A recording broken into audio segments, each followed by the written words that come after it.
द्रुमादीनि सरितु समुद्राश्च हरे शरीरम् यत्किंच भूतं प्रगमेदनन्या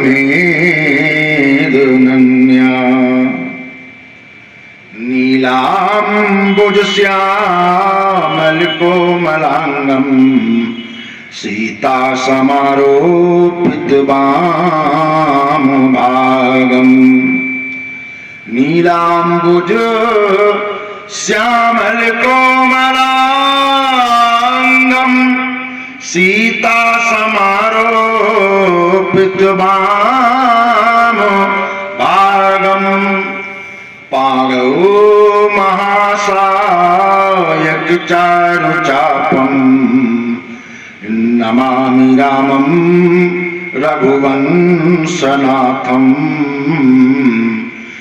नमामि रामं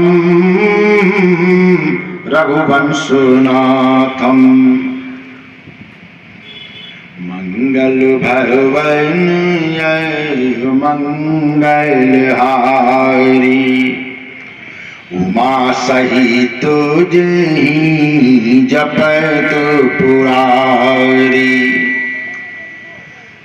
मंगल भवन मंगलहारी द्रवहु सुदय सुरत अजीर बिहारी ऐसे बीनू हरि भजन खगेसा अमिटई न जीवन केरी कलेसा तरई न बीनू से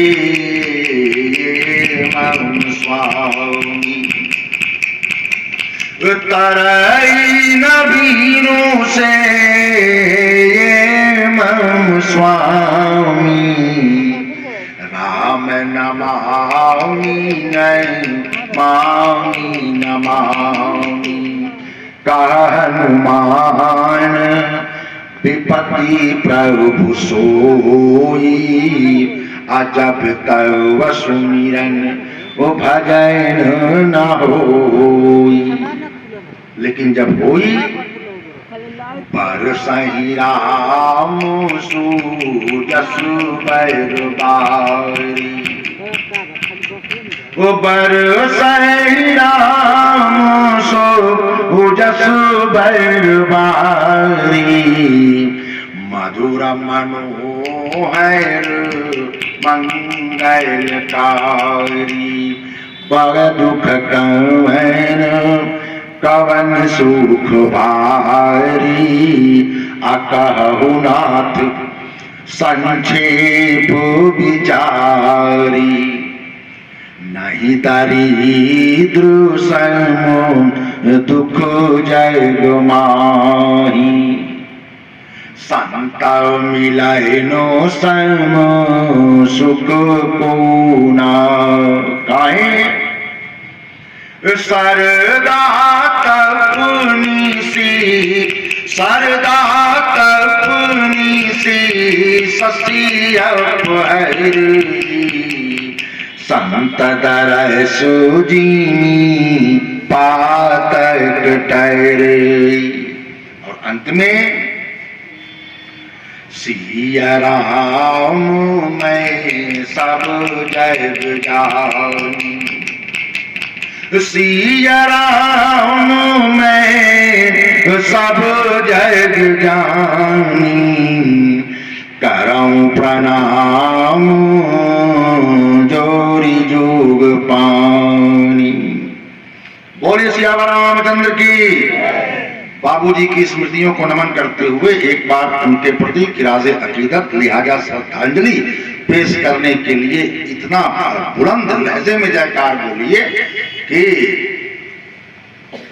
आप जिस शरीर के जिस रूप में आप उपस्थित हों महसूस हो सके कि हाँ हमारे लोग किस तरीके से उद्घोष कर रहे हैं। इसलिए पूरी आत्मा लगा करके बोलो सियावर रामचंद्र की, बोलिए बजरंगबली की, बोलो भारत माता की, भारत माता की।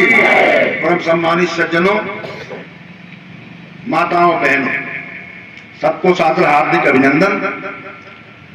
अभी जिनकी कथा को आप सुन करके आह्लादित हो रहे थे, बहुत ही संगीतमय कथा वाचन में आपका विशिष्टतम नाम है और आप ही के मट्टी की खुशबू को आप समझो इस समय पूरे हिंदुस्तान के तमाम विशिष्टतम मंचों से आप बिखेर रही हैं। जलालपुर के पास सौरी जो इलाका महेंद्र मिसिर जी का है, पूर्वी के जनक, उसी जरखेज मिट्टी की आप पैदाइश है। प्रिया प्रियदर्शनी जी बहुत सम्यक ढंग से कथा सुना रही थी। संचालक भैया कह रहे थे कि सांडिल जी की शिष्या, शायद घोषित तो नहीं किया है लेकिन बिहारी गुरु ज्यादा होते हैं, शिष्य कम होते हैं, है ना। बिहार की धरती मतलब इतनी क्या बोलते हैं, ज़हीन है और इतनी उर्वर है कि बड़े बड़े लोगों के गुरु भी यहाँ भाग के आ गए। आप समझो, बड़े बड़े लोगों के कहाँ पैदा हुआ, बंदा लुम्बिनी में, है ना। और अपने जीवन का अधिकतम हिस्सा पहला प्रवचन किए बनारस में, दोबारा नहीं गए गौतम बुद्ध। सारनाथ में ऋषिपत्तन मृगदाव उसका पुराना नाम था। तो पहला प्रवचन सारनाथ में किए, लेकिन दूसरी बार कहीं कोई उल्लेख नहीं मिलता कि गौतम बुद्ध दोबारा बनारस गए। बनारसी किसी को दोबारा आने भी नहीं देते, है ना। लेकिन बिहार में करीब करीब उनके 40 साल की थी। और महावीर स्वामी तो खैर यहीं के थे, कुंडग्राम वैशाली, आप समझो।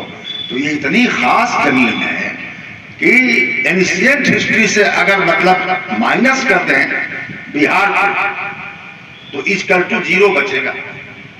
तो एक समृद्ध परंपरा रही है, ज्ञान के केंद्र नालंदा जैसे, आप समझो।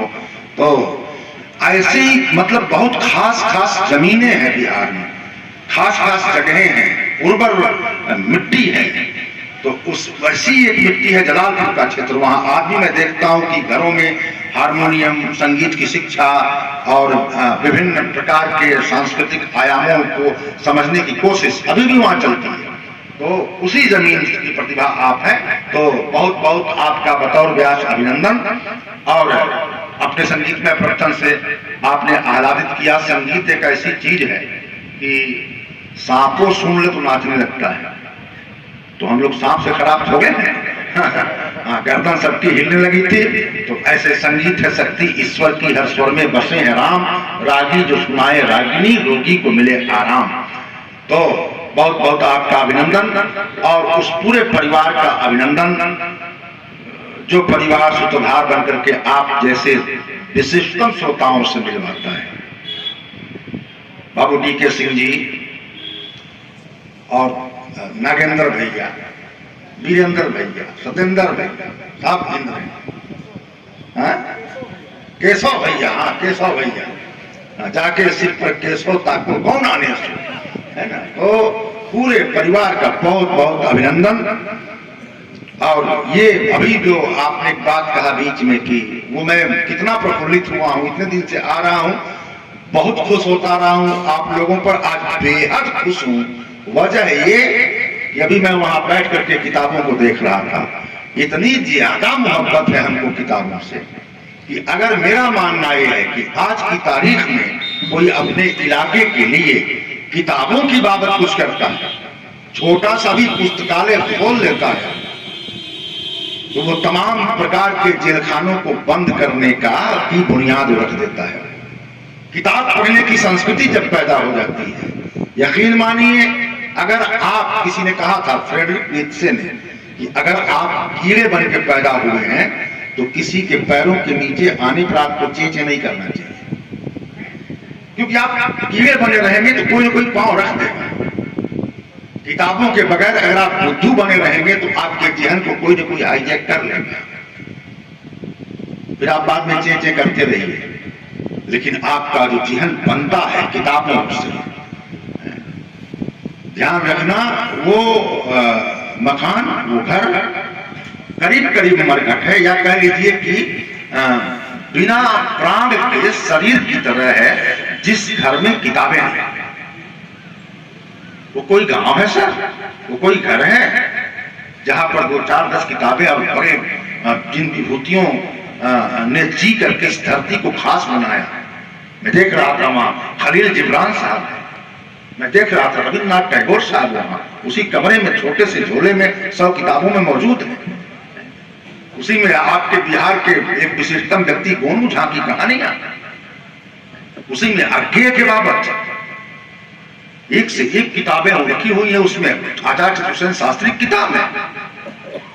तो ये इतनी खुशी की बात है कि आप समझो कि मतलब ये बहुत अच्छा, ये असल फन है आज की तारीख में, क्योंकि आज का दौर भ्रामक सूचनाओं का विस्फोटक दौर है और मूर्खता का स्वर्ण काल चल रहा है।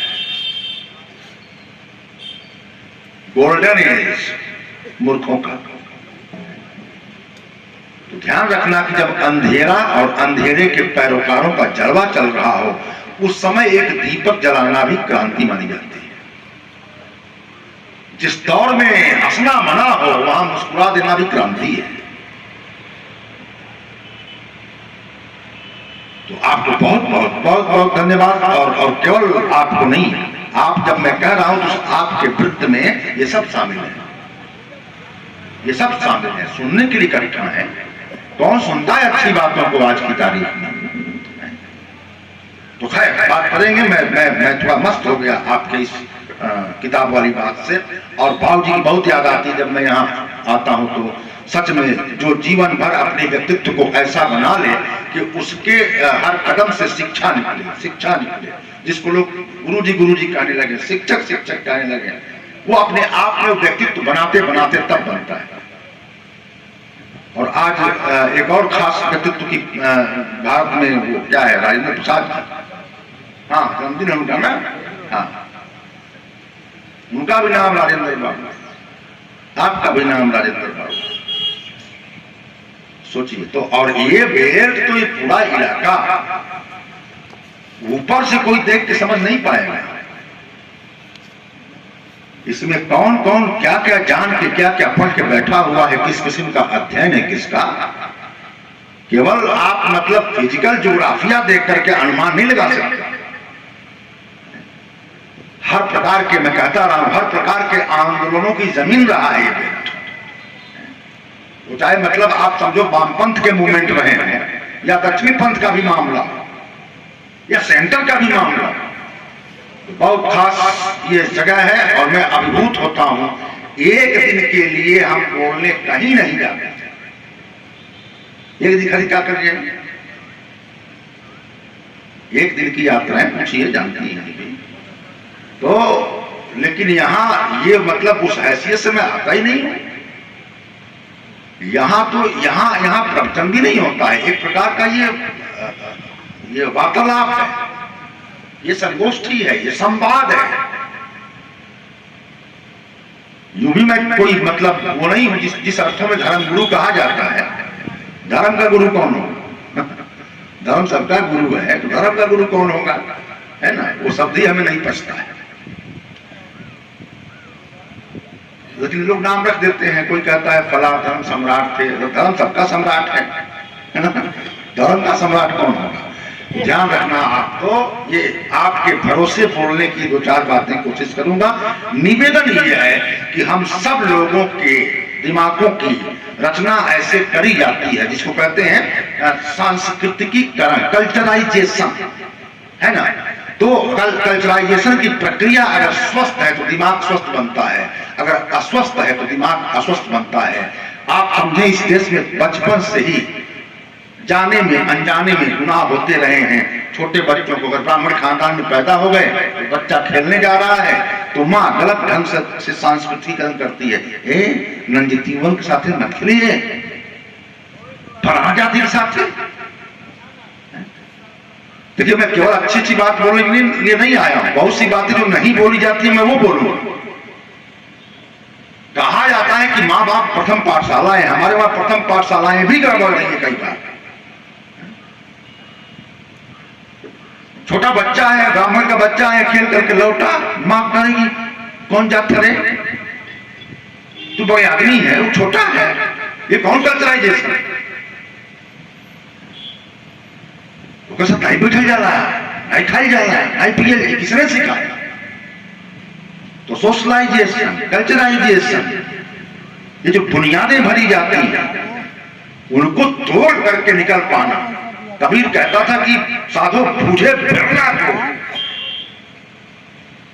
तुलसी कहते थे नर शास्त्र में सुनो पुरानी, हजारों में कोई धर्म रफ्तारी। उस कंडीशनिंग को तोड़ पाना बहुत मुश्किल होता है।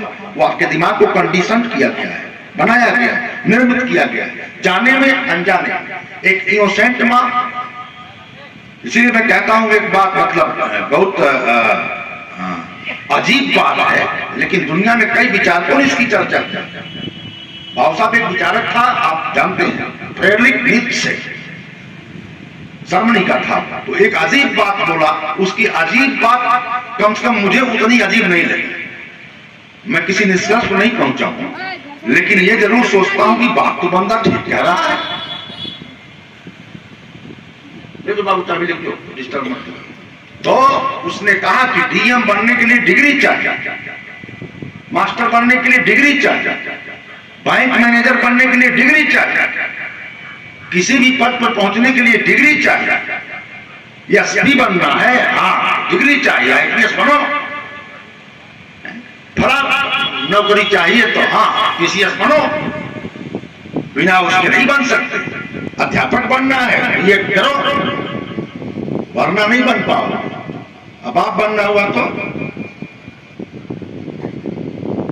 एक बायोलॉजिकल इंजीनियर बन गए।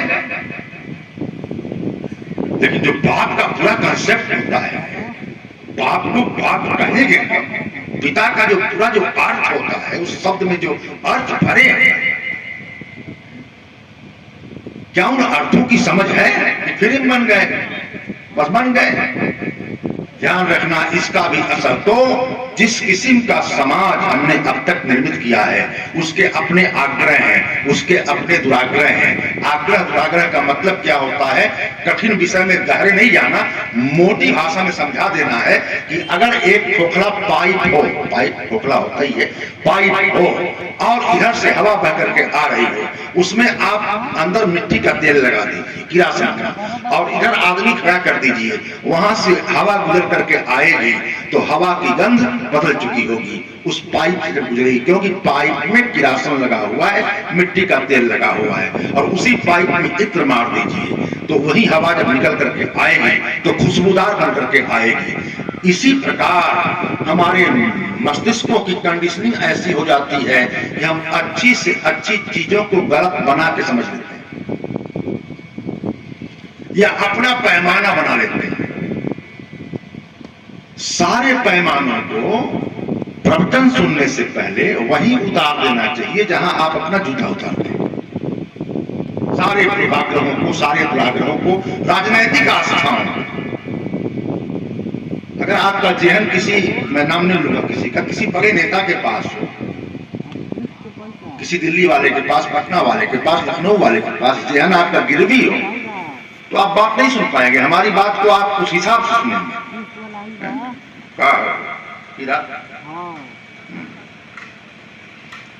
तो इसलिए उसको, क्योंकि एक दिलचस्प बात बताऊं, फिर प्रार्थना, फिर बातें। अभी मैं कभी कह रहा था कि गए थे लोग युद्ध करने, रावण को मारने, पूरी बानर सेना गई थी। तो बानर सेना गई थी ना, जितनी बनरिनियां थी तो घर में थी, जो बनरिनियां थी वो तो घर में थी सब। तो वापस में बतियाती थी कि कहाँ गए वाला पूरी, मतलब कि कहाँ गए हैं सब, पूरा गिरोह बांट के, पता होता कुछ था नहीं। तो कहा कि देखते हैं, पता करवाते हैं। तो अपने ढंग से पता करवाया सबों ने। तो फिर मालूम चला, तो एक जो सयानी थी उसने कहा, अरे एक बात जानती हो, बड़ी सुंदर एक महिला है, बड़ी सुंदर। कहा कितनी सुंदर? कहा इतनी सुंदर कि सुंदरता भी उससे सुंदरता मांगती है, बहुत सुंदर है। कहा अच्छा, कोई राम नाम का बंदा है, उसी की पत्नी है, हरण हो गया था, ये छोड़वाने गए हैं सब उसको, मतलब हाँ उसी को छोड़वाने गए हैं। तो लेकर के आ रहे हैं, हल्ला हुआ, लेकर के आ रहे हैं। तब बनेलियों ने कहा कि चलो भाई जरा हम भी देखें कितनी सुंदर है।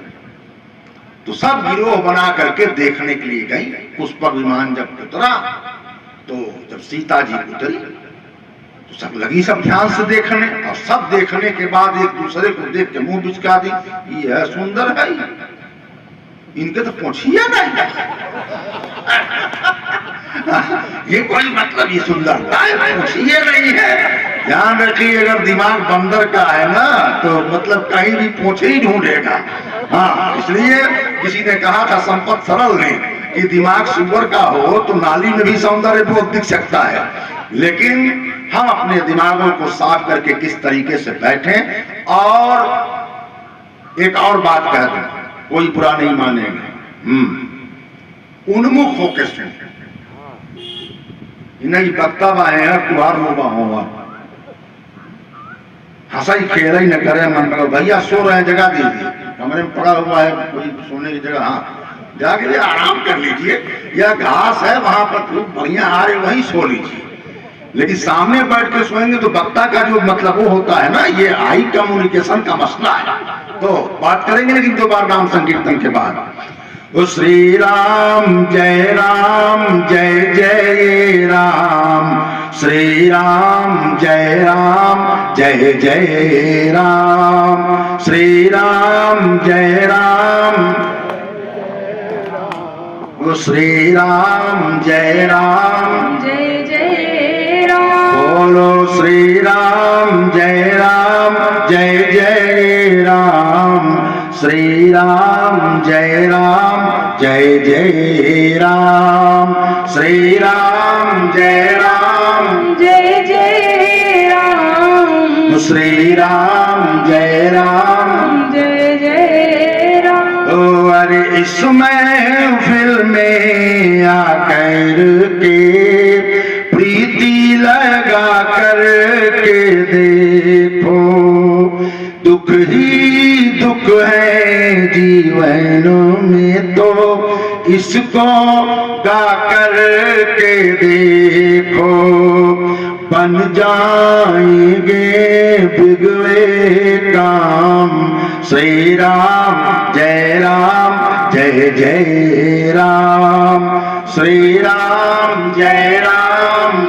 जय राम, श्री राम जय जय राम। अरे ऐसी शराबें क्या पीना, आज चढ़े और कल उतरे, ऐसी बोतल पीना है जो चढ़ कर फिर ना उतरे, आकर पी लो ऐसा जाम, श्री राम जय जय राम, श्री राम जय जय राम, श्री राम जय जय राम। अरे जिस पानी से प्यास बुझे ना, उस पानी को पीना क्या, जिस जीवन में तू ना हो तो उस जीवन को जीना क्या, तू ही सुबह तू ही शाम, श्री राम जय जय राम, श्री राम जय जय राम, श्री राम जय जय राम। अरे हिंदू मुस्लिम सिख ईसाई जो भी हो तुम आओ तो, सारे बैरों को बिसरा कर नेकी को अपनाओ तो, तेरे भी है मेरे राम, श्री राम जय जय राम, श्री राम जय जय राम, श्री राम जय जय राम, बोलो श्री राम जय जय राम, श्री राम जय जय राम, श्री राम जय जय राम, श्री राम जय जय राम। अब आप थक गए होंगे तो इसलिए केवल एक बार और गा दीजिए, दोनों हाथ उठा करके बोलो श्री राम जय जय राम, श्री राम जय जय राम, श्री राम जय जय राम, श्री राम जय जय राम। बोलो श्री राम जय जय राम, श्री राम जय जय राम, श्री राम जय जय राम, श्री राम जय जय राम। बोलिए सियावर रामचंद्र की, बोलिए बजरंगबली की, पूरा भारत माता की। आइए चर्चा की शुरुआत करते हैं। बहुत सलीके के साथ आप सुन रहे हैं। निवेदन करूं कि अनवरत कई वर्षों से आपके और हमारे दरमियान इस मौके पर अलग अलग किस्म की चर्चाएं होती रही हैं। मुझे नहीं मालूम कि किन बातों पर बात हुई है और किन बातों पर बात नहीं हुई है। वैसे भी कथा एक आधार बनती है और कथा के आधार पर, लिहाजा दृष्टांत के आधार पर दृष्टिकोणों की व्याख्याएं हुआ करती है। किसी घटना को हम किस तरीके से देखते हैं या किन तरीकों से देखते हैं और कहां से खड़े होकर के देखते हैं। मशहूर एक मूवी का संवाद है। एक मतलब जो मिस्टर दिग्गज हैं बच्चन साहब, 6 लिख करके 6 और अगले को दिखाते हैं, बेटा जहां मैं खड़ा हूं वहां से 6 है, जहां तू खड़ा है वहां से 9 है। कहां आप खड़े हैं? ये गांव, ये जगह, कोई पूछ दे सरजू पार गांव किस दिशा में है? अगर आप उत्तर खड़े हैं उसके तो दक्षिण में है, दक्षिण खड़े हैं तो उत्तर में है, पूरब खड़े हैं पश्चिम में है, पश्चिम खड़े हैं तो पूरब में है। उसकी अपनी कोई दिशा नहीं है, आपकी दशा पर उसकी दिशा नहीं। आप कहां से खड़े होकर के चीजों को देख रहे हैं? तो इस लिहाज से एक आध बातें करने का प्रयास करूंगा समय सीमा के अंतर्गत, तो ध्यान से देखना। आप बहुत बार राम की चर्चा हुई, बहुत बार आप समझो शिव की चर्चा हुई, हनुमान की चर्चा हुई, होनी भी चाहिए। ये कौन लोग हैं? कहा कि ये एक किस्म का आईना है। व्यक्तित्व के भी आईने हुआ करते हैं। हम अपनी शक्लों को अपने कमरे में देख करके तब बाहर निकलते हैं। आईने के सामने हम जा रहे हैं, अगर आप समझो एकमा, तो एक बार घर के भीतर जो आईना है उसमें खड़ा होकर के देख लेते हैं कि चौराहे पर मुंह दिखाने लायक है कि नहीं है, कहीं कोई दाग तो नहीं है। तो शीशे के आईनों में अपने फिजिकल आप समझो पूरे मामले को देखा जाता है, व्यक्तित्व को, और महानायकों के किरदार के आईने में अपने चरित्र को देखा जाता है, ताकि हम वहां मुंह दिखाने लायक हैं कि नहीं है। इन्हीं बहानों से चर्चाएं होती हैं। बहाना राम है, लेकिन विषय के केंद्र में आम जन है ना। मैं बहुत पहले यही कह चुका हूं बैठ करके कि सुधरना राम को नहीं है, सुधरना हमको और आपको है। राम अपने बाप के कैसे बेटे हैं, बुनियादी सवाल ये नहीं है। हम अपने बाप के कैसे बेटे साबित हो रहे हैं, बुनियादी सवाल ये है। अगर भारतीय आप समझो धार्मिक साहित्य की गवाहियां सही हैं और हमारे भीतर हमको देखा करते हैं, तो धन्य जन्म जगती तलतासु अपितहि प्रमोदु चरित सुनी जासु। हमारे बाद के लोग कैसे हैं उसके हिसाब से तय होता है कि हमारे पुरखे खुश होंगे कि नहीं होंगे। और जुमला कहा जाता है कि बारिशें ठीक से ना हो तो फसलें बर्बाद हो जाती हैं, और घर में संस्कार ना हो तो पूरी नस्लें बर्बाद हो जाती हैं। ये नस्लों के लिए, ये नस्लों को बचाने के लिए चर्चा विमर्श। तो एक तरफ आपको ले चलूंगा, बाबू साहब ने एक इशारा और किया कि एक चीज जरूर कह दीजिएगा, तो उनकी फरमाइश पर मैं कहूंगा बीच में। ध्यान रखना, राम, मां भगवती सीता, हालांकि सीता जैसा दुर्भाग्यशाली कैरेक्टर मैंने बहुत कम देखा इतिहास में। हर काल में उनको राम से अलग किया जाने लगा। हर काल में राम से अलग कर दो, राम से अलग कर दो। कहीं रावण कर रहा है, कहीं हम और आप कर रहे हैं। मां भगवती सीता, बाद में खुद राम ने अपने आप से अलग कर दिया। उनकी किस्मत को देखिए, वही बताऊंगा आपको। वैसी मतलब आपके वहां की, आपके जमीन की थी वो, वैसी लड़की सभ्यता ने दोबारा पैदा नहीं किया। जनक सुकृत मूर्ति बैदेही, दशरथ सुकृत राम धरे देही। जनक सुकृत, जनक के पुण्यों का फल सीता था, ये तुलसी कहते हैं। और तुलसी की औलाद होने की हैसियत से अगर मैं कहूं गुस्ताखी करते हुए, तो कह सकते हैं पूरे पृथ्वी के पुण्यों की प्रताप मां भगवती सीता थी। धरती की ही तो बेटी थी ना, गजब की लड़की। लेकिन दुर्भाग्य देखो, अयोध्या ने भी अपने आप से उनको अलग कर दिया। रावण भी मतलब बेहुदगी सवार हुई तो मां भगवती सीता को राम से अलग कर दिया। हम लोग भी वही कर रहे हैं। लेकिन इसी मंच से मैं बता चुका हूं कि ध्यान रखना, सांस्कृतिक चेतना के कुछ लक्षण होते हैं। जो चीजें ठीक हैं उसमें जरा भी दाएं बाएं करोगे बेठीक हो जाएंगे। जरा भी दाएं बाएं आप समझो, केवल और केवल राम को चाहा था सुपर्णखा ने, सीता को नहीं चाहा। नाक कट गई उसकी। केवल और केवल सीता को चाहा था रावण ने, राम को नहीं चाहा तो गर्दन कट गई। गिरा अर्थ जल बीच सम कहियत भिन्न न भिन्न, अपंदम सीताराम पद जिन्हि परम प्रिय खिन।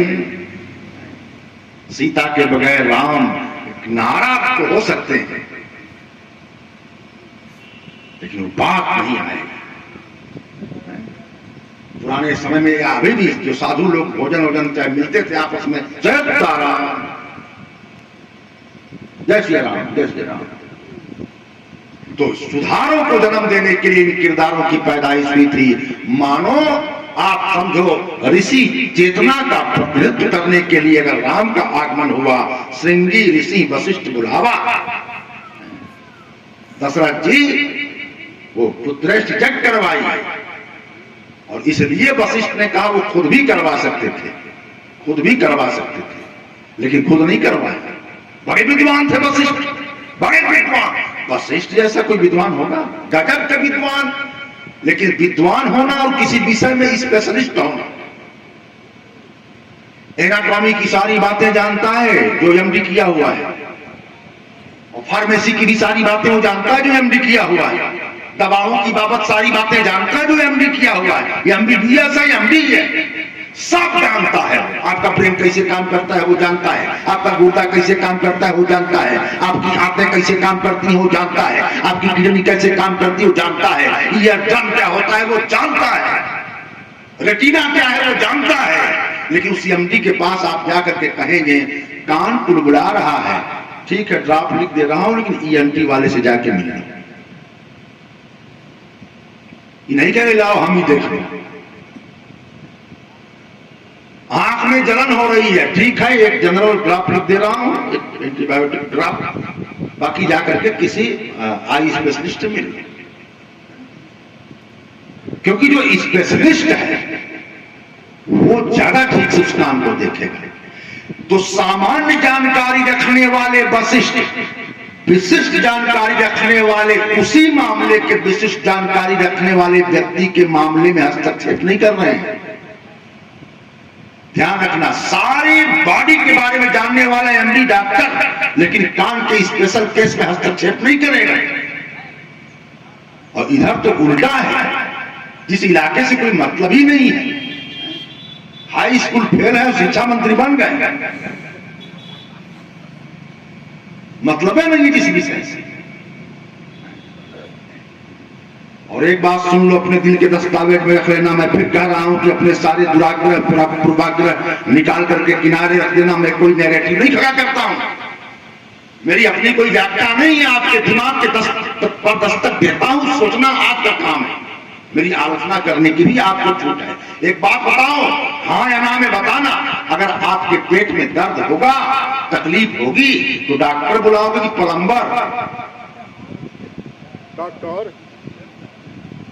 प्लम्बर बुलाओगे तो क्या होगा? घर की नाली चौक कर गई तो प्लम्बर बुलाओगे कि इलेक्ट्रिशियन? प्लम्बर। बिजली खराब हो गई तो इलेक्ट्रिशियन बुलाओगे कि डॉक्टर? डॉक्टर क्या जानता है कि लड़का तरवा कहां फंसाई, पिया का तरवा कहां फंसाई? ध्यान रखना, बिजली में दिक्कत कहां है ये इलेक्ट्रिशियन बताएगा। बिजली में दिक्कत कहां है इलेक्ट्रिशियन बताएगा। नाली में दिक्कत कहां है प्लम्बर बताएगा। पेट में दिक्कत कहां है डॉक्टर बताएगा। बात पक्की है कि नहीं है? गर्दन हिलाने से आदमी के जिंदा होने का सबूत मिलता है। इसके उल्टा कर दिया जाए तो बिजली कहां से खराब है डॉक्टर बताने लगे, पेट कहां से खराब है इंजीनियर बताने लगे, और मोटरसाइकिल का मैकेनिक आप समझो आपके गठिया का इलाज करने लगे हथौड़ी से ठोक ठोक करके। अंजाम क्या होगा? खास बात कहने जा रहा हूं, दोबारा इसके दोहरा रहा हूं, ध्यान रखना। मोटरसाइकिल में क्या खराब है ये मैकेनिक बताएगा, कोई और नहीं बताएगा। पेट में कहां पर दिक्कत है ये डॉक्टर बताएगा, कोई और बताएगा तो अनर्थ हो जाएगा। बिजली कहां पर खराब है इलेक्ट्रिशियन बताएगा, कोई और बताएगा तो अनर्थ हो जाएगा। धर्म क्या है, राष्ट्र क्या है ये विद्वान बताएगा, नेता बताएगा तो अनर्थ हो जाएगा। और इस देश में राष्ट्रवाद क्या है, धर्म क्या है, संस्कृति क्या है, सनातन क्या है, नेता बता रहे हैं। और जाहिर सी बात है फिर तो तुलसी का वो बात याद आती है, झूठ ही लेना झूठ ही देना झूठ ही भोजन, झूठ चबेना झूठ ही भोजन। राहत इंदौरी का एक शेर है, किताब उनकी रखी हुई है अंदर। झूठों ने झूठों से कहा है सच बोलो, सरकारी ऐलान हुआ है सच बोलो। और घर के अंदर झूठों की एक मंडी है और दरवाजे पर बोर्ड लगा है सच बोलो। ये तो हालात हैं। ईमान पूर्वक देखना आप, भगवान राम रिवॉल्यूशनरी, जब कोई व्यक्तित्व अपने वक्त से आगे देखता है। और ध्यान रखना, प्रगतिशीलता के आयामों में प्रतिष्ठित होकर के, जैसे कालिदास ने कभी कहा था, पुराण नित्यम न साधु सर्वम, हर पुराना अच्छा नहीं है, न चाप काव्यम नौमित्यवद्यम, और हर नया भी अच्छा नहीं है। संतः परीक्षान तरत भजन्ते, जो संत होता है वो विवेक की कसौटी पर परीक्षा करने के बाद तब मानता है। और मूढ़ पर प्रत्यय नेय बुद्धि, और मूर्ख नारेबाज बन करके पीछे पीछे चल जाता है। इसीलिए राम ने कई परंपराओं को बंद कर दिया। आप जो बोले वहां, नहीं तो राम जी के जमाने में भी राम पैदा नहीं हुए थे तो महल में, मतलब राजाओं के वहां एक खेल चलता था। कौन सा खेल? शिकार। हम धनुष लेके घूमेंगे और हिरण मिल जाएगा तो मार देंगे, मजा आएगा दौड़ा के मारने में। तो वो पावक क्षेत्र में गीत गाया जाता है, भाव साहब, हमको लगता है आपको पसंद है। उधर खूब गाया जाता है कि राम जी की पैदाइश के बाद वो दशरथ जी मतलब निकले हुए शिकार के लिए, उसके पहले का दृश्य ग्राम्य गीत है। उसके पहले का एक दृश्य है, का क्या दृश्य है? हिरना और हिरनी जंगल में है और उदास है हिरनी तो हिरन पूछता है, भाषा लड़की है। छापक पेड़ छिउलिया तपतवन गहवर हो, रामा तेही तेरे ठाई रनिया, तमन अति अनमन हो। बहुत अनमनी सी खड़ी है, हिरन देखता है उसके चेहरे को।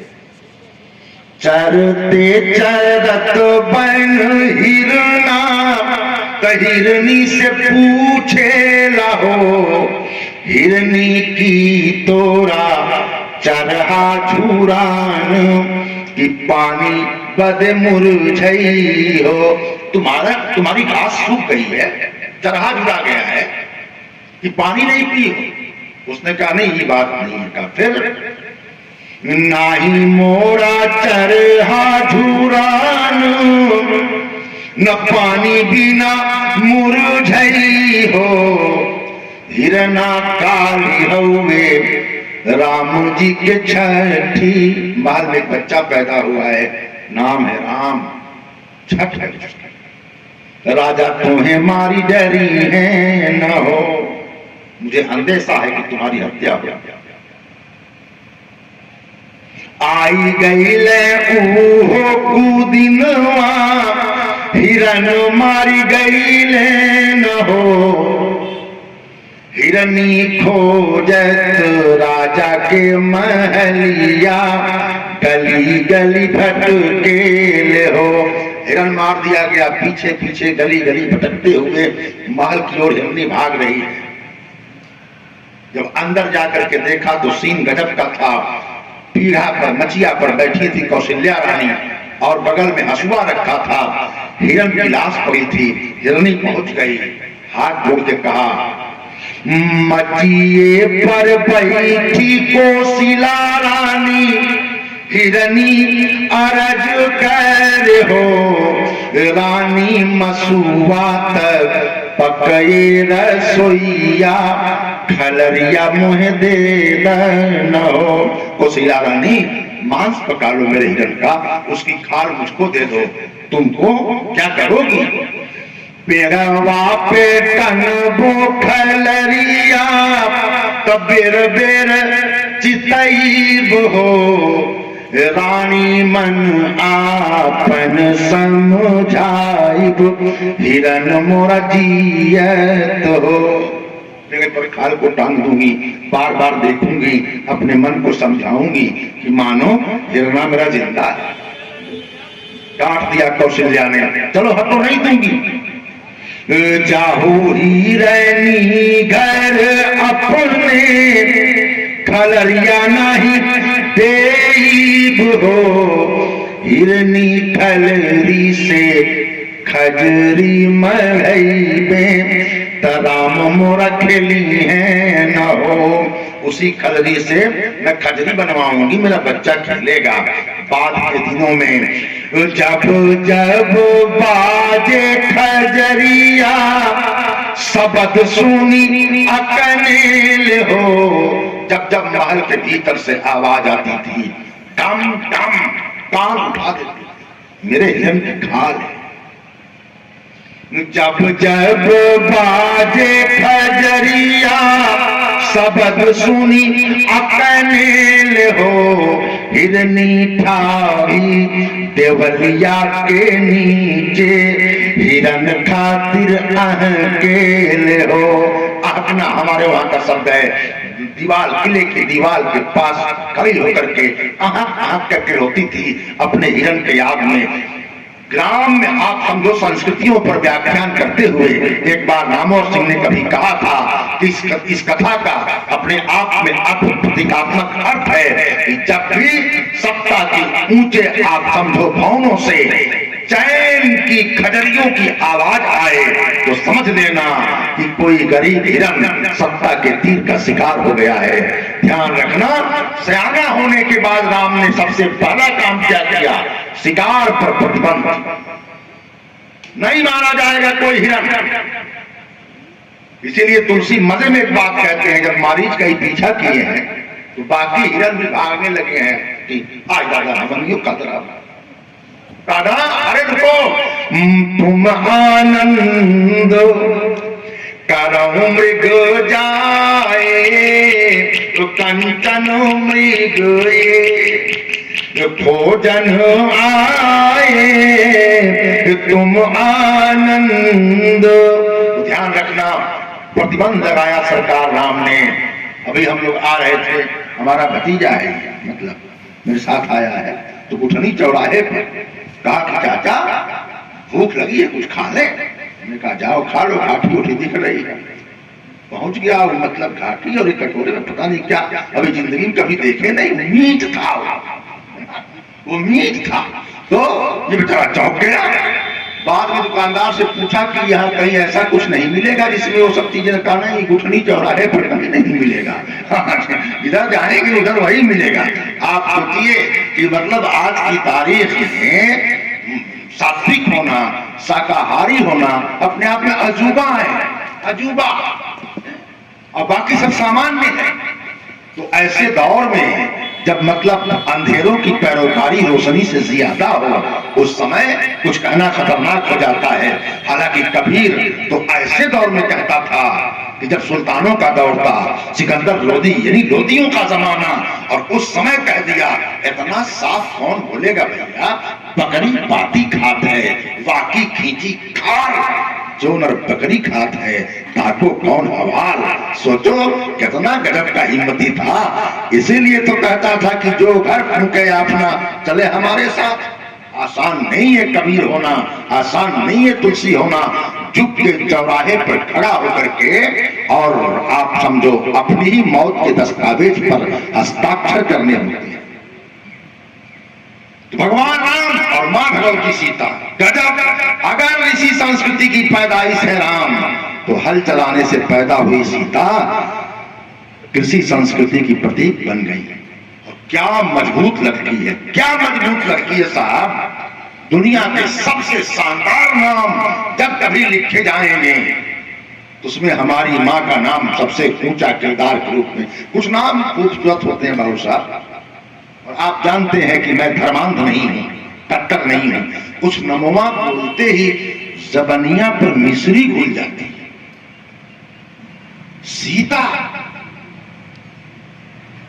और ध्यान रखना मैं आनो भद्रा कतो यंत्र विसुता वाला,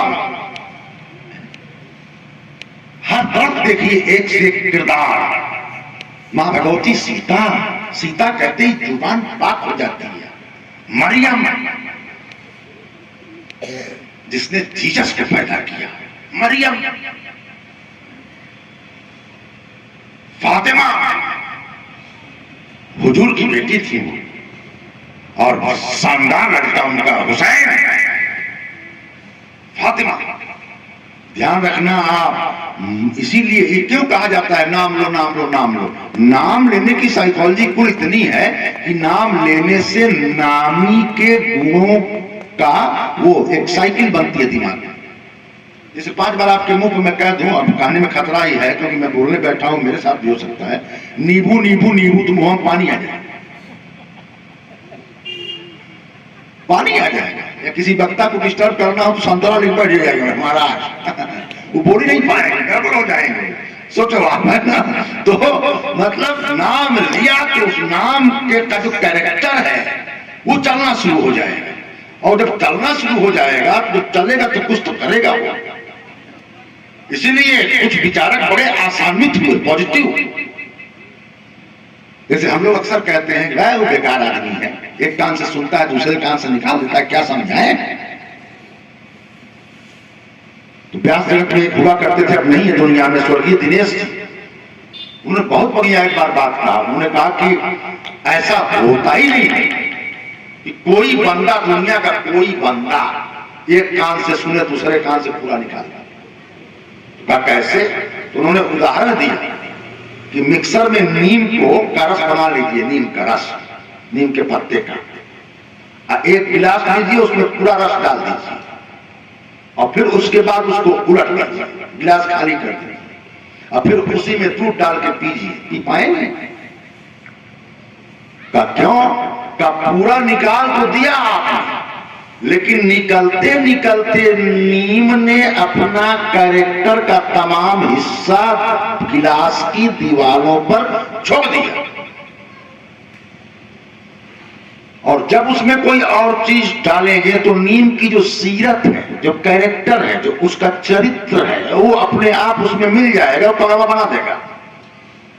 ठीक उसी प्रकार इस कान से सुन करके भाई यही काम करने के लिए आओ, आओ ना, आओ इसीलिए बैठो कि इधर से सुनेंगे इधर से निकाल देंगे। लेकिन जब इधर से सुन करके इधर से निकालोगे तो बीचवा में कई मसाला है ना कहीं कुछ तो फंसेगा।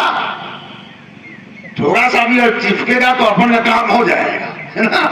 थोड़ा बहुत भी हमारी बातों का जो कैरेक्टर है वो जाकर के चिपक गया आपके अनकॉन्शियस माइंड में, अपना काम हो गया। ध्यान रखना आप, इसीलिए बड़े बारीकी के साथ देखना। माँ भगवती सीता का जो किरदार है वो अद्भुत है।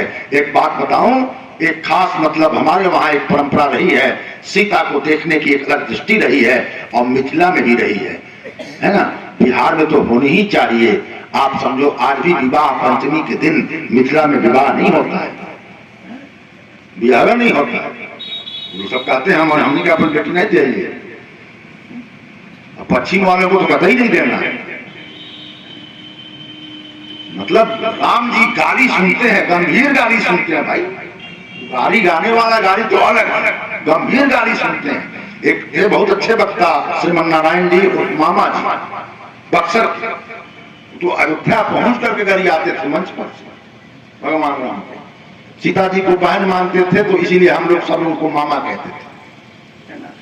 हर साल वो कार्यक्रम करवाते थे, मुरारी बापू आते थे उसमें मतलब बोलने के लिए निःशुल्क।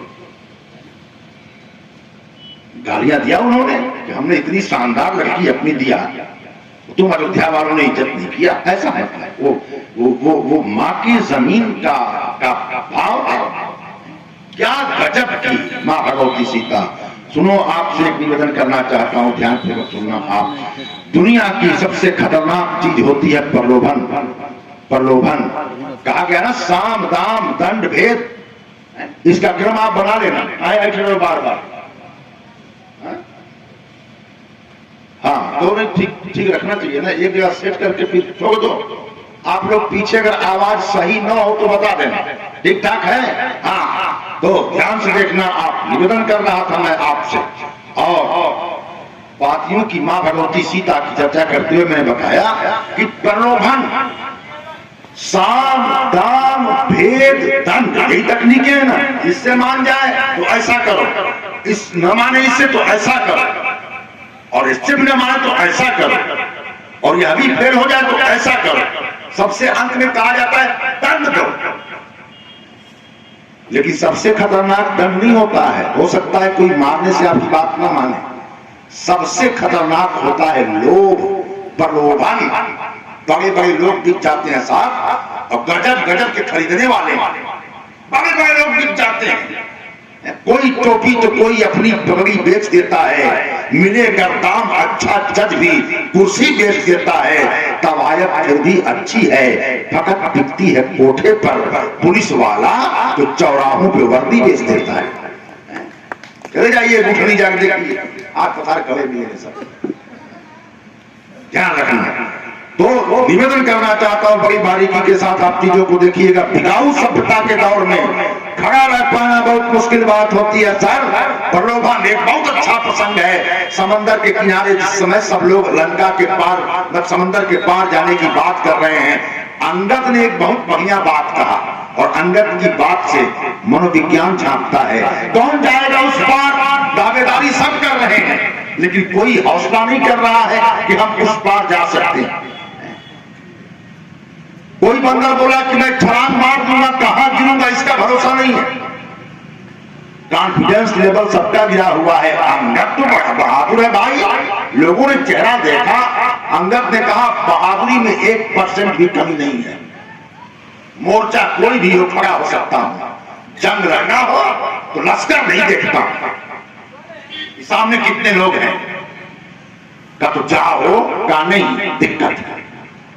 अंगद कहे जाऊं मैं पारा, अपर संशय कैछु तो फिरती बारा, तो पर संशय कैछु का पार तो चला जाऊंगा, लेकिन वहां पर बैठा हुआ है वो साम्राज्यवादी है, पूंजीवादी है। मैं अभी अपने इंद्रियों पर इतना कंट्रोल नहीं है कि घूस देख के न बिकूं। अपनी कमजोरी को सही तरीके से कह देना, कहा भाई मैं चला जाऊंगा गारंटी है, लेकिन लौट करके उस प्रलोभन से बच करके निकला हूं, सोना ही सोना, सोना ही सोना, पैसा ही पैसा, रुपया ही रुपया। तो एक तो वो कारपोरेट का प्रतीक है, पूंजीवाद का प्रतीक है, साम्राज्यवाद का प्रतीक है, डिक्टेटरशिप का प्रतीक है, फासिज्म का प्रतीक है। खरीद लेगा वो, पूंजीपति है, खरीद लेगा। लिखते हो, कलम खरीद लेगा।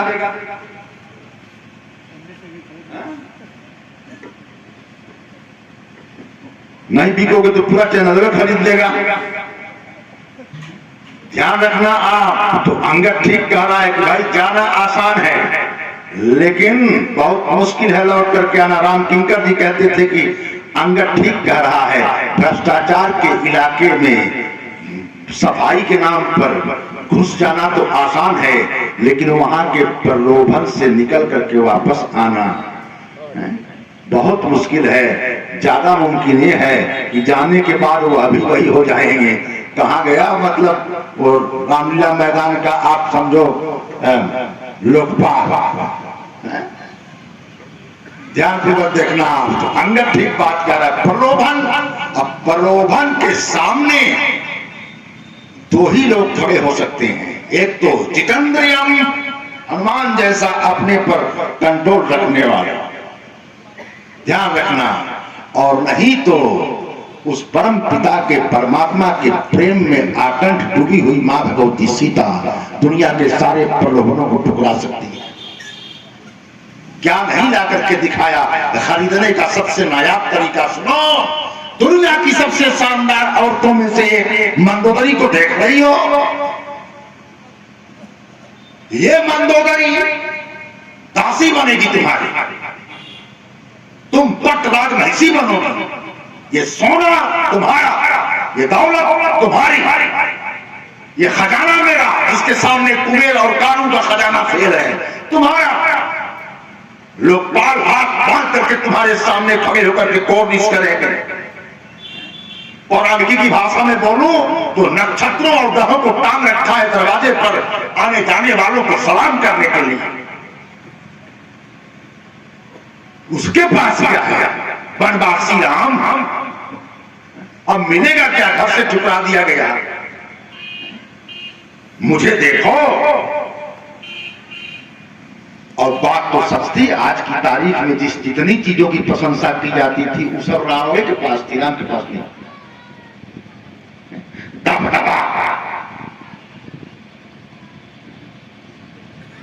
क्या बोलते उसको?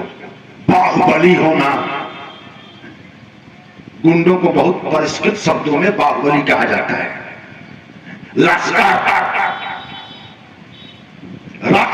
रावण रथी विरथ रघुवीरा, देखी विभीषण भय मधीरा। शानदार रथ राम के पास कुछ नहीं। जिस आदमी के पास केवल उतराई किराया देने का पैसा पाकिटा नहीं, कुछ नहीं, उधर सब कुछ, इतना बड़ा प्रलोभन और सारा बयान कर गया। आज तो पूरे दुनिया में, पूरी कायनात में मेरा मुकाबला करने वाला कोई नहीं है। इंद्र तो मालाकार बने लामे सुमन हेर हेरी, ब्रह्मा दरवाजे पर वेद को पढ़ा करें, वेद पाठ करता है मेरे हुक्म पर ब्रह्मा, इंद्र माला बना करके नियमित भिजवाता है, चित्रगुप्त हमारे लोगों के घास की व्यवस्था करता है, और अग्नि समय से आकर के हमारे वहां भंडारे में खाना बनाने का इंतजाम करता है, पवन रोज झाड़ू लगाता है। ये हमारा दबदबा है। और सुनो, नियमित दर्शन देने के लिए गुरु खुद चल के आते। इतना उपद्रवी चला, गुरु परेशान था, तेरे मत जाओ, हम खुदे आ गया, है ना। मतलब एक बार तो गुरु जी मकान बनवाए, सब लोग मकान बनवा के गुरु जी को देते हैं। शंकर भगवान पार्वती कहने पर मकान बनवाए, तो युवा गृह प्रवेश कौन कराएगा? तो कहा पंडित तो हमारा वही चेला है, विप्रवंश उत्तम कुल प्रस्त करना आती है, बोलो कहते हैं। आया गृह प्रवेश करवाया तो इन्होंने कहा शंकर भगवान पंडित दक्षिणा बताइए, तो क्या घर में देता, ले लिया। फिर बेचारे बेघर हो गए। मतलब जब ऐसा आदमी स्मशान को नहीं घूमेगा तो कहां घूमेगा? सोचो आप, तो मतलब महाउपद्रवी आदमी, सारा वैभव इकट्ठा कर रखा था। क्या प्रलोभन था साहब मां भगवती सीता के सामने, और प्रलोभन दिया। ध्यान रखना, धन की औकात, चरित्र की औकात के सामने किस तरीके से निरीह हो जाती है। जब सारा कुछ बयान कर चुका, और मत क्या है सीता तुम्हारा, इस भाव से जब सीता की ओर देखा तो सीता ने तिनका उठाया दिखा दिया। तिनका उठा करके दिखाया और कहा तुझे पता नहीं है कि तू क्या बक रहा है।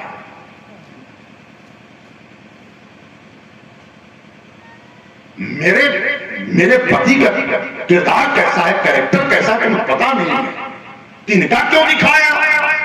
मानव भारतीय संस्कृति की समस्त चेतना, खासकर आप समझो नारीत्व के और दैवित्व के हवाले से देखा जाए तो ये बनेगा सिंबल कि पूरे धन और वैभव के विवरण के बाद भारतीय संस्कृति की प्रतीक मां भगवती सीता ने एक तिनका उठा करके दिखा दिया। ये तेरा पूरा वैभव, ये सारा तुम्हारा सोना, ये सारी तुम्हारी पूंजी हमारे पति के प्यार के आगे एक तिनके से ज्यादा औकात नहीं रखती है। ध्यान रखना, आप किरदार की कीमत बेहतरीन होना तो दुनिया आप खरीद सकते हैं, लेकिन जो बिकने को तैयार ना हो उसको पूरी हुकूमत और पूरी की पूरी पूंजी मिलकर के भी खरीद नहीं सकती है। ध्यान रखना, कलंदर संगमरमर के मकानों में नहीं मिलता, जो असली घी है बनियों के दुकानों में नहीं मिलता। बारीकी के साथ देखना, आप बहुत से लोग अभी भी बाकी हैं जो बाजारवाद की संस्कृति में अपने आप को बिकने से इनकार कर देते हैं। मुश्किल है, लेकिन हर दौर में मुश्किलें ना हो तो फिर मतलब न, वो कैसे है वो दिनकर की नाविक की कुशलता क्या, जब धाराएं प्रतिकूल न हो। नदी के साथ तो कोई बह सकता है, अगेंस्ट द स्ट्रीम वो अपने आप में बड़ी बात है। तो एकदम आपको उपसंहार की ओर ले चलूं, एक खास बात कहना चाहता हूं, कहने का मन था, मुझे मालूम नहीं है कि मैंने कभी आपको कहा कि नहीं कहा, लेकिन अगर कहा भी हो तो आपको तब भी अच्छा लगेगा। वही मां भगवती सीता, मां भगवती सीता, सोचो आप भगवान राम के लिए, भगवान राम की निष्ठा में आप समझो मतलब क्या किरदार दिखाया। वही मां भगवती सीता, जब रावण को जीतने के बाद सरकार का आगमन हुआ, मां भगवती सीता के साथ आगमन हुआ और लगा कि अब सब कुछ ठीक हो जाएगा। उसी समय एक बाधा आ गई। कहानी आपको मालूम है, कहानी आपको मालूम है, कहानी मुझे कहना नहीं है। बाधा भी कब आई सर, कब बाधा आई? बाधा तब आई जब उसके पेट में 2 बच्चे थे। 2 बच्चे थे मां भगवती सीता के पेट में। कई लोग कहानी बताते हैं कि लव कैसे पैदा हुआ तो ऐसे, और कुश कैसे पैदा हुआ तो ऐसे, कुश बटोर करके बांध करके किसने फेंक दिया तो कुछ। तुलसी बाबा तो ये बात नहीं कहते हैं। तुलसी बाबा ने कहा कि दोनों को बायोलॉजिकली जाए, दुई सुत सुंदर सीता जाए, अलव कुश बेदो पुराण भी गाए, लव कुश बेदो। दुई सुत सुंदर सीता जाए, पैदा किया लव और कुश। वही बच्चे जब पेट में थे तभी ये विचित्र इमोशनल घटना घट गई। घटना क्या घटी? स्नेहम दया च सौख्यम च यदि वा जानकीमपि आराधनाय लोकस्य मुंचतो नास्ति मे व्यथा। कालिदास ने लिखा लोकापवाद की घटना घट गई। भवभूत ने कहा कि राम के भीतर लोक आराधन की चेतना इतनी प्रबल हो गई कि उन्होंने कहा कि मैं अपने जन के लिए सब कुछ छोड़ दूंगा, और फैसला कर लिया कि सीता का दूसरा वनवास होगा। बहुत महान है राम, वनवास तो एक ही हुआ ना। मां हमारी, आप अपने जेहन में इस समय पश्चिम की ओर मत देखना, ठीक पूरब का बन करके सोचो, मां हमारी 2-2 बार वनवास गई, कितनी परीक्षाएं उसने दी, सोचो तो कितनी परीक्षाएं। और ये कहीं न कहीं पूरी औरत जाति के इतिहास का निचोड़ अगर निकाल करके उस पूरे निचोड़ को एक नाम दिया जाए तो नाम बनेगा सीता। मां भगवती सीता को क्या मिला? प्रेम बहुत था, कोई दो राय नहीं, लेकिन ध्यान रखना अन्याय के, अत्याचार के, तमाम प्रकार के आप समझो प्रतीकों पर नारी सूली पर चढ़ी ही, लेकिन मोहब्बतों में भी पहले नारी ही मारी गई है। आप समझो, मैं पुरुष को कटघरे में खड़ा करना नहीं चाहता, लेकिन कहा था जर्मेन ग्रियर ने कि अगर दुनिया की सारी औरतों के रोजाना के श्रम का हिसाब लगाया जाए तो मर्दाना ताकतें बाजार में बिक जाएंगी। रोज इतना काम करती हैं हमारे घर की महिलाएं और नौकरीशुदा महिलाएं भी। सुजाता चोखेर वाली की एक कविता है, नौकरी करने वाला पुरुष काम से आराम पर लौटता है और महिला काम से फिर काम पर लौटती है, काम से फिर काम पर लौटती है। ध्यान रखना आप, कहीं न कहीं मां भगवती सीता की कहानी पूरी नारी जाति की कहानी है। लांछन लगा दिया किसी ने, राम ने फैसला कर लिया, लखन को बुला के कहा ऐसे ऐसे ऐसे ऐसे करना है। लखन हक्का बक्का उनकी आंखों में आंखें डाल के देखने लगा, कहा देख क्या रहे हो? लखन ने उनकी चोरी पकड़ी थी, भावना को छुपा रहे हैं, वो आंसुओं को पी रहे हैं। कहा कि भैया मर जाओगे, सह पाओगे, बिछो। और भवभूत ये गजब का वाक्य लिखते हैं कि सुनो, कोई नीलकंठ वैसे ही नहीं होता, जहर पीना पड़ता है। रामोस्मि सर्वम सहे, मैं राम हूं लखन, मैं सहने के लिए ही पैदा हुआ, मैं सब सहूंगा। जब कोई एक व्यक्ति तमाम प्रकार के परिवार की कुंठाओं को अपने भीतर पी जाता है, तब परिवार वैकुंठ बनता है। वैकुंठ कोई जगह नहीं है, हर प्रकार की कुंठा जहां जहां पड़ रही है बटोर करके पी लो, सह जाओ, तुम्हारे दर्द का जखीरा पड़ जाएगा, लेकिन परिवार वैकुंठ हो जाएगा। जब कैलाश गौतम की कविता है, मुझे याद नहीं है, लेकिन उन्होंने एक आखिरी लाइन में लिखा है कि जब मेला में बच्चे जाते हैं और परिवार का मालिक लेकर के जाता है, तो एक लड़का कहता है हम दोबारा लेंगे, एक कहता है कि नहीं हम वो वाला लेंगे, एक कहता है कि हम वो नचा करके फेंकने वाला लेंगे, एक कहता है हम बारूद लेंगे मेला में। जो मालिक लेके गया है, मने मने खर्चा जोड़त जात हुआ, गदोरी में सुरती मलत जात हुआ, अमौसा के मेला, अमौसा के मेला। वो जानता है कि कहां कहां से कौन कौन सा हिसाब करना है, किस तरीके से। बाबू 5 रुपए वाले सामान वगैरह ये भी वही कमवा देता है बेटा, वो तो 50 रुपए बेकार है, वो दम नहीं है।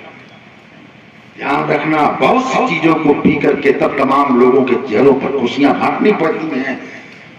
राम ने कहा ले जाओ, और रात के 1 बजे बहाने से ले जाना।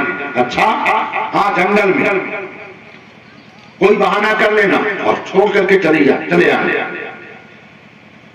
भाभी मां आपको चलना है, कहा ऋषि आश्रम। अच्छा, सीता ने सोचा कि ऐसी परंपरा है, पेट में बच्चा आता है तो घर में माताएं कहती हैं कि कहीं जरा घुमा दो, अच्छी अच्छी चीजें दिखा दो, है ना, पेट में बच्चे पर अच्छा असर जाएगा। उसी के तहत हो सकता है मेरा देवर मुझे लेकर के जा रहा हो, सुबह तक ऋषि के आश्रम में पहुंच जाएंगे। एकदम भयावह रात, आधी काली रात, अंधेरी, और उसमें लेकर के रथ पर बैठा करके और घोड़ों के गले में बधी हुई घंटियों झालरों की झुनझुन झुनझुन की आवाज, मसालों की हल्की हल्की चमक, मसाले चल रही थी रथ के ऊपर, और लेकर के एकदम बीच जंगल में पहुंच करके अचानक लखन ने रथ रोक दिया। और जब रोक दिया, कहा भाभी मां उतरिए, वापस जाना है। वापस चलेंगे नहीं क्या हम लोग? कहा नहीं, मैं अयोध्या वापस जाऊंगा। हाँ ठीक कहता है, चल बाद में प्लान। ना ना ना, केवल मैं जाऊं, आप नहीं का मतलब। और छाती पर पत्थर रख करके लखन ने अपने जीवन का सबसे कठोर जो वाक्य बोलने की हैसियत नहीं थी, वो वाक्य बोला। कहा कि मां भगवती सीता, अयोध्या के चक्रवर्ती सम्राट महाराजा रामचंद्र ने अपनी पट राजमहिषी सीता का अपने जीवन से और राज्य से परित्याग कर दिया है। आप जंगल में जाइए, मैं महल की ओर जा रहा हूं। रथ पर सवार हुआ, निर्मम भाव करके और घुमा लिया रथ को और लेकर के निकल गया लखन। इधर अंधेरी काली रात, दिया पान, अपना हाथ तक अपनी आंखों को दिखाई नहीं दे रहा था। लखन वापस लौट गए, आंखें फाड़ फाड़ के सीता समझने पूछने की चेष्टा कर रही हैं। क्या समझे? झिंगुरों की आवाज झन झन, सियारों की हुआ हुआ, लोमड़ियों और लकड़बग्घों की हूम हूम, बांसों की आपस में टकराहट से पैदा होने वाली चरर मरर और तमाम प्रकार के जीव जंतुओं की आवाजें। अकेली सीता, पेट में 2 बच्चे, और अचानक भावनाएं उमड़ी और जार जार रोने लगी। मेरा कसूर क्या था? मेरी गलती क्या थी? क्या सिर्फ ये एक दिन के आग में अपने पूरे मतलब खानदान के इतिहास को मैंने बचाया? मेरा कसूर क्या था? राम के अलावा किसी को सोचा नहीं। और अगर मां भगवती सीता की ओर से एक वाक्य बोलूं सारे ऋषियों से क्षमा मांगते हुए, तो जो रघुवंशी बन करके काल रघुवंशी कहा उस स्वभाव में कोई प्रशंसी, सीना तान के रघुवंश के लोग घुमा करते थे। वो सीने की चौड़ाई कितनी रह जाती अगर कोई बिकाऊ व्यक्ति तो सीता की जगह बैठा होता और रावण के प्रस्ताव को मान लिया होता। तो वाटरलू के मैदान में केवल खबर आ गई नेपोलियन बोनापार्ट के पास कि तुम्हारी रानी जोसेफिन तुम्हारे भोगे को साफ करने वाले के साथ बात करी है। युद्ध हार गया सर नेल्सन के सामने। गृह मंत्रालय अगर खराब निकल जाए तो चौराहे पर चेहरा उतर जाएगा। मेरा कसूर क्या था? मां भगवती सीता रो रही है, जार जार आंसू, और उनके उस गंगा भून को सुनकर के अचानक एक जगह एक चमकता हुआ चेहरा दिखाई दिया। बड़ा ग्लो था चेहरे पर, और जब देखा नजदीक से कौन थी? मां भगवती गंगा पास में आई। हे लड़की, हे सीता, मुझे पहचानती है? हाँ हाँ पहचान गई मां। कौन हूं मैं? मां भगवती गंगा। मेरी औकात जानती है? का मतलब का सुन, विधाता के लिखे हुए को मिटाने की औकात किसकी है? का ऐसा तो कहते हैं केवल एक देवता की है, भावी मिट सके त्रिपुरारी। ब्रह्मा के लिखे को मिटाने की औकात केवल शंकर में है। का सुन, मेरी औकात ब्रह्मा के लिखे को मिटा देने की, बदल देने की औकात रखने वाले शंकर की खोपड़ी पर रहती है। ये मेरी औकात है। वो अगर ब्रह्मा के एक लिखे को मिटा सकते हैं तो मैं ब्रह्मा के 3 लिखे को मिटा सकती हूँ। हाँ, 3 से ज्यादा नहीं। मेरे हाथ में 3 पावर है। सुन, तू वरदान मांग। रो क्यों रही है? तकलीफ क्यों लेना? तू वरदान मांग और अभी मैं वरदान दूंगी। जो तेरा देवर छोड़ के गया है, पांव पैदल भाग करके आएगा, रथ पथ की बात छोड़ो, भाग करके आएगा, पैरों पर गिरेगा, माफी मांगेगा और दोबारा तुमको वापस लेकर के अयोध्या जाएगा। अरे छोड़, तू आंख बंद करके वरदान मांग। ऐसा वरदान दूंगी कि चक्रवर्ती सम्राट राजा राम सिंहासन छोड़ करके वहां से भाग करके आएगा और अपने घुटने पर बैठ करके तुम्हारा हाथ ऐसे मांगेगा हाथ में और साथ में लेकर के जाएगा। छोड़ दे सीता ये भी बात, आंख बंद कर, वरदान मांग, दोबारा खोल, अपने आप को तू अयोध्या के महल में पाएगी। ये मेरी औकात है। मांग के देख, मांग। हाँ, मैं वरदान दे दो, लेकिन केवल 3, उससे ज्यादा नहीं दे पाऊंगा। हाँ, 3 वरदान दे दो। अमान पहला बरतों से मांगूं गंगा मैया पूरब हो, दामन फैला देगा। अमान मैया लहुरा देवर मोरा लक्ष्मण कुशल घर पहुँचे न हो। पहला वरदान दामन पहला के मांगती हूँ, मेरा देवर ना गंगा मैया सात सुभाष सुरतन गोरे, नाम लखन लघु देवर मोरे। बहुत नादान है, अंधेरी रात है, अकेले वापस गया है, वरदान दे दो कुशल से घर पहुंच जाए। कहा दिया, लेकिन तू पागल हो गई है, तेरा माथा नहीं काम कर रहा है, दो और बचा हुआ है। मांग वरदान अपने लिए मांग। हाँ मैया, दूसर बरतों से मांगूं गंगा मैया पूरा हो। मां, राघव से अलग होकर के मैं जिंदा नहीं रह सकती। कैसे हूं जानती हो? कैसे हो? कहा कि प्राण तो लगभग निकल ही गए हैं, दरवाजे पर खड़े हैं, लेकिन दो निशानियां हैं पेट में। जब तक ये बाप बेटा मिल न जाए मैं कैसे मरूं? मां वरदान दे दो। दूसर बरतों से मांगूं गंगा मैया पूरब हो। मैया पेटवा में दुई गो ललनवा, पिता से मिल जाए न हो। बाप बेटों की जब तक मुलाकात न हो माँ, तब तक मेरा प्राण न निकले। ये दूसरा वरदान देता है। दिया रे, पागल कर दिया तुमने, ये क्या कर रही है? दूसरा वरदान भी दूसरे के लिए, एक देवर के लिए, एक बेटे के लिए, अपने लिए मांग। तुम्हें मेरी कसम है, ये वरदान तुमको अपने लिए मांगना होगा, न देवर के लिए, न पति के लिए, न बेटे के लिए, केवल अपने लिए मांग। अपने, हाँ मैं कसम खाती हूँ गंगा मैया, ये वरदान मैं केवल अपने लिए मांग, किसी के लिए नहीं मांगूंगी, अपने लिए मांगूंगी। वो तीसर बरतों से मांगूं गंगा मैया पूरब हो। मैया जब जब ले हूँ जन्मवा, राम पर पावन हो। तीसरा वरदान दे दो। भले राघव ने मेरा परित्याग कर दिया है, लेकिन गंगा मैया जब जब मैं पैदा हूँ, हर जन्म में सीता बन के पैदा हूँ, और हर जन्म में त्वमेव भर्ता न च विरक्त प्रयोग, केवल राम ही मेरा पति हो, कोई अन्य नहीं। इसीलिए कहा गया, कौन है सीता? जनक सुता जग जननी जानकी, अतिशय प्रियो करुणा निधान की। आपका बिगड़ा हुआ दिमाग कहाँ ठीक होगा? राम के पास नहीं। तुलसी कहते हैं, वो जानकी को देख रहे हो? कहाँ? ताके जुग पैदो कमल मनाऊं, अजासु कृपा निर्मल मति पाऊं, जासु कृपा।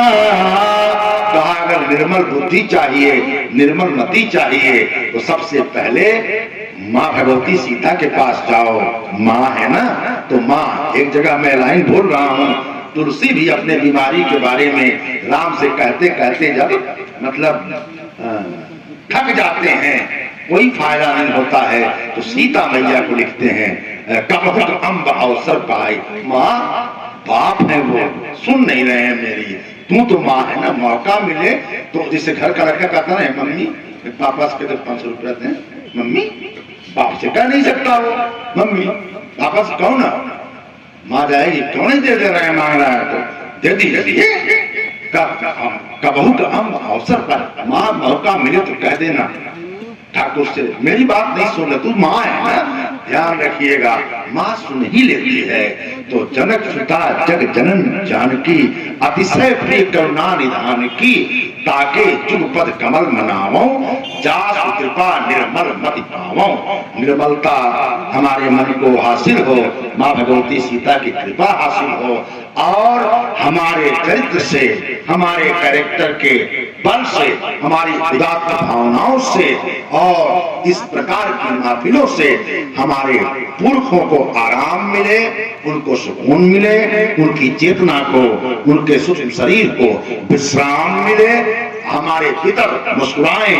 आसमानों से आप समझो, जब देखें जमीनों की ओर तो उन्हें लगे जमीन अभी कायम है, जमीन पांव के नीचे से खिसकी नहीं है, नस्लें आगे बढ़ रही हैं और ये नस्लें जब तक आगे बढ़ती रहेंगी तब तक लाख अंधेरों के बाद भी ऐसे हजारों दीपक जल करके ये सबूत दे देंगे कि अभी अच्छे लोगों का खानदान बाकी है, अभी डरने की कोई बात नहीं है। आपने इतने प्रेम और शांति के साथ सुना, बहुत बहुत अभिभूत हूँ और आपके भीतर बैठे परमात्मा को नमन करते हुए मैं अखिलेश सांडिल्य अपनी बात को यहीं पर समाप्त करता हूँ।